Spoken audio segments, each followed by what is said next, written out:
ભાવનગરના મહુવા તાલુકાના ગુંદરાણી ગામે કેપ્ટન ફૂડ્સના નામે ચાલતી વિદેશી દારૂની ફેક્ટરીનો પર્દાફાશ થયો।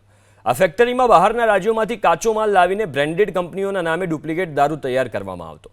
એલસીબી પોલીસે દરોડા પાડીને 1620 નંગ નકલી દારૂની બોટલો, 500 લીટરથી વધુ દારૂ બનાવવાનું કેમિકલ પ્રવાહી અને ખાલી બોટલો સહિત કુલ 15,25,000નો મુદ્દામાલ કબજે કર્યો।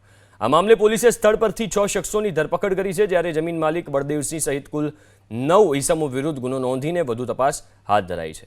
તો આ પહેલા બનાસકાંઠા જિલ્લામાં સ્ટેટ મોનિટરિંગ સેલે ધાનેરા પોલીસ સ્ટેશન વિસ્તારમાંથી દારૂના જથ્થા સાથે એક આરોપીને ઝડપી પાડ્યો। પોખરાજ બિશ્નોઈ નામના આરોપી પાસેથી 10 લાખથી વધુની કિંમતની 4136 દારૂની બોટલ સહિત 30 લાખનો મુદ્દામાલ જપ્ત કર્યો। આરોપી પોખરાજ બિશ્નોઈની પૂછપરછ કરીને દારૂનો જથ્થો ક્યાંથી લાવ્યો અને કોને પહોંચાડવાનો હતો એ દિશામાં વધુ તપાસ હાથ ધરવામાં આવી છે। એલસીબી પોલીસે દરોડા પાડીને 1620 નંગ નકલી દારૂની બોટલો, 500 લીટરથી વધુ દારૂ બનાવવાનું કેમિકલ પ્રવાહી અને ખાલી બોટલો સહિત કુલ 15,25,000નો મુદ્દામાલ કબજે કર્યો। આ મામલે પોલીસે સ્થળ પરથી 6 શખ્સોની ધરપકડ કરી છે, જ્યારે જમીન માલિક બળદેવસિંહ સહિત કુલ 9 ઈસમો વિરુદ્ધ ગુનો નોંધીને વધુ તપાસ હાથ ધરાઈ છે।